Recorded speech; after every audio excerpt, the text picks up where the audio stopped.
Well, ako, sasagutin ko na guys, pasensya. As I said earlier, ano opinion. Eto guys, alam po natin that this impeachment trial na mangyayari sa Senado, hindi po ito legal. Tatandaan niyo po 'yan, hindi po legal, it's political. Ano po ibig sabihin nun? Dedepende sa pananaw ng mga senator judges kung ano magiging desisyon. Yes, may katumbas ng technicality, may legality, pero sa bandang huli, this is political, okey? Po 'di ba pagka napatawan ng guilty at na-impeach si VP Sara, ang tangi lang na magagawa na under our constitution, within the impeachment trial, is mapatanggal siya administratively sa kanyang posisyon.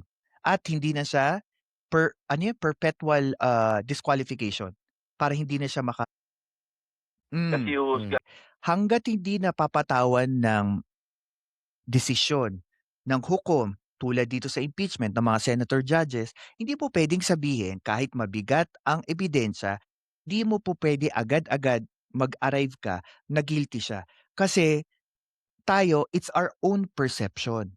Pero we need to understand that everybody has the right to be fair and just, 'di ba? Kaya nga tayo kaya lahat ng manggagawa sa gobyerno, 'pag sila i-impeach, may karapatan din naman sila to get their constitutional right kung mga ilalabas na ebidensya. And please, you can agree to disagree to any senator right now, pero ako personally, there will be some changes additional to what the evidence will be shown sa Senado.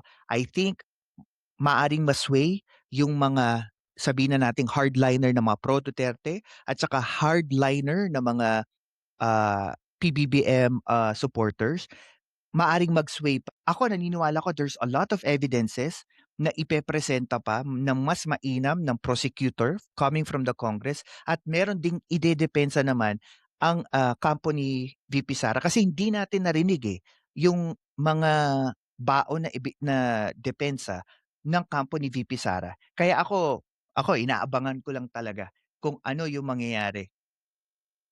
Inaabangan ko talaga si Mr. Romualdez, medyo wala pa, eh. Oo nga, inaantay ka Dens. Di natin maikakaila na malaki ang bilang DDS senator. So kung magbobotan yun nga, yun nga Dens, kung magbobotohan ngayon. Pero ang tanong kasi, hindi pa naman nagbobotan at pangalawa, hindi depensa ng kabila, 'di ba? Kasi paano kung mahina ang ebidensya nung kabila, pero matindi at mabigat na may ebidensya ako naniniwala ko, hindi pa natin talaga alam ang totoong numero. Yun ang paniniwala ko up until now. Di pa natin alam yung totoong numero na lalabas sa verdict kay VP Sara. Pero wag na. Alam nyo guys, opinion ko diyan, kahit na maglabas ng Supreme Court ng TRO, dapat ituloy pa rin and magkaroon ng unanimous decision ng Senado that they will stand by the equal branch of the government. Ako po si Banat Boy at ito ang Philcast kung saan ang katotohanan walang takot na sinasabi. Like, share at subscribe na.